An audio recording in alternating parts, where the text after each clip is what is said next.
12,000 electric bus हमने देश में दौड़ाना शुरू किया है और दिल्ली को भी बड़ी सेवा करी है हमने, दिल्ली को भी दिया है। आदरणीय अध्यक्ष जी, हमारे देश में एक नया अर्थव्यवस्था हमेशा समय समय पर का विस्तार होता रहता है। आज बड़े शहरों में गीग इकोनॉमी एक महत्वपूर्ण एरिया डेवलप हो रहा है। लाखों युवा इसमें जुड़ रहे हैं।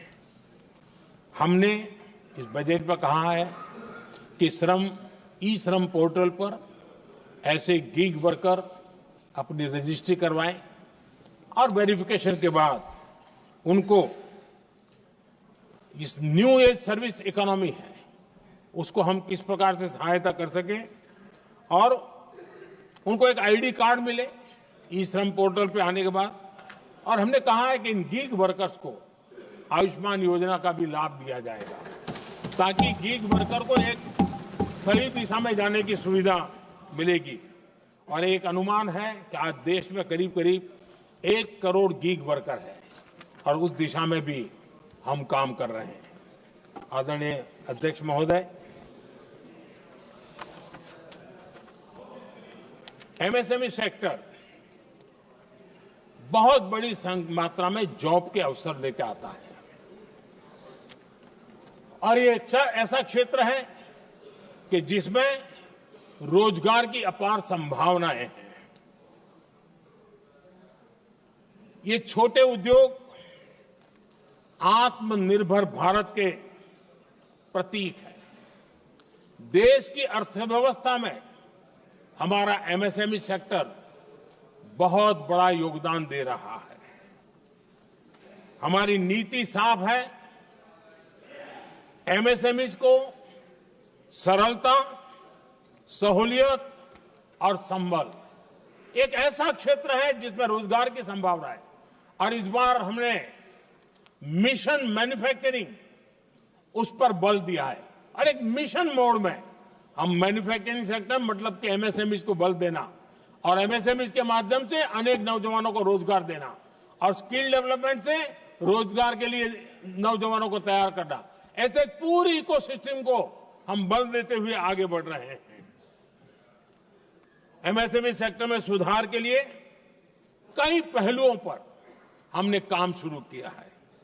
एमएसएमई के लिए क्राइटेरिया 2006 में बनाया गया था, उसे अपडेट नहीं किया गया।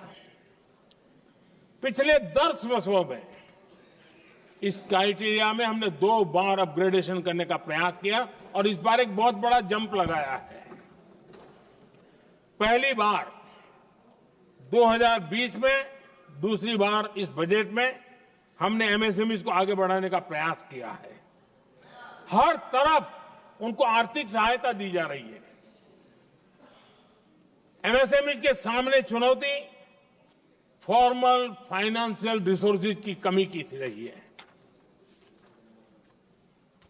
कोविड के संकट के काल में एमएसएमई को विशेष बल दिया गया। हमने खिलौना उद्योग उसको एक विशेष बल दिया। हमने कपड़ा उद्योग को विशेष बल दिया। उनको कैश फ्लो की कमी नहीं होने दी और बिना किसी गारंटी को लोन दिया।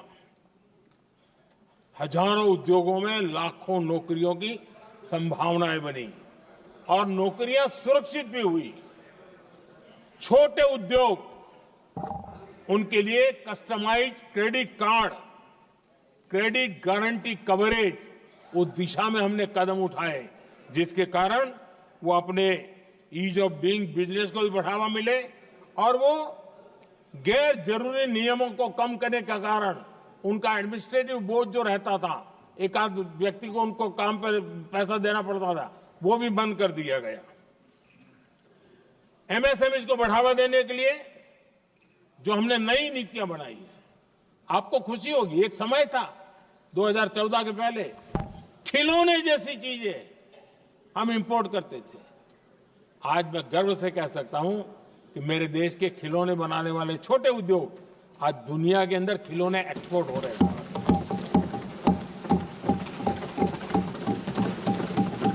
और आयात में बहुत बड़ी गिरावट आई है।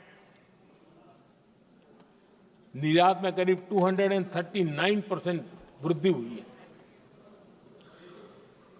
एमएसएमई के जरिए संचालित ऐसे कई सेक्टर्स हैं जो दुनिया भर में अपनी पहचान बना रहे हैं।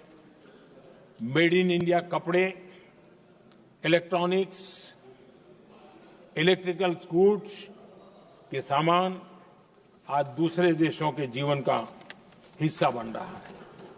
आदरणीय अध्यक्ष जी, विकसित भारत के सपने को पूरा करने के लिए देश आगे बढ़ रहा है और बड़े आत्मविश्वास के साथ आगे बढ़ रहा है। विकसित भारत का सपना ये कोई सरकारी सपना नहीं होता है, वो 140 करोड़ देशवासियों का सपना है। और इस सपने को हम सब ने जितनी ऊर्जा दे सकते हैं देने का प्रयास करना है। और दुनिया में उदाहरण है, 20-25 साल के कालखंड में दुनिया के कई देश विकसित बनकर के दिखाया है। तो भारत के पास तो सामर्थ्य अपार है। हमारे पास डेमोग्राफी है, डेमोक्रेसी है, डिमांड है। हम क्यों नहीं कर सकते? इस विश्वास के साथ हमें आगे बढ़ना है। और हम भी 2047 जब देश आजाद होगा, तब आजादी के 100 साल होंगे जब, तब हम विकसित भारत बन के रहेंगे। ये सपने लेकर के चलना चाहिए। और आदरणीय अध्यक्ष जी, मैं विश्वास से कहता हूं हमें और बड़े लक्ष्य पार करने, और हम करके रहेंगे। और माननीय अध्यक्ष जी, ये तो अभी हमारी तीसरी ही टर्म है।